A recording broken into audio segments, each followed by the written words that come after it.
Damp squib. Damp squib. It's an idiom. It means fail to meet one's expectations or a sense of disappointment. In other words, an event which people think will be exciting but which is disappointing when it happens. So, when this is the case, it is a damp squib. Let us see it in the examples. The first one, the seminar was a damp squib because none of the big names turned up. So people thought celebrities would come to this seminar, but nobody came. That's the reason it's a failure. So it was a damn squib, all disappointed.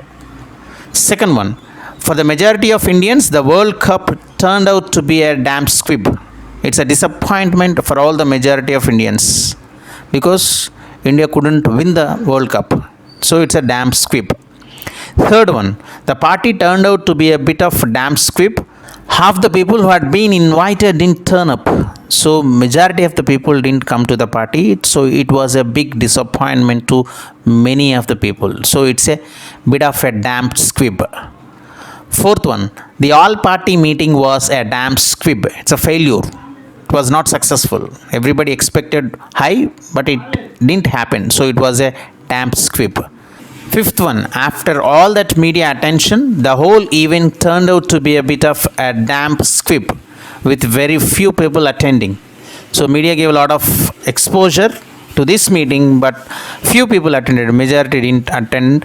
So it's a big disappointment to majority of the people. So when we look at the origin of this idiom damp squib, we all know what damp means. It means wet.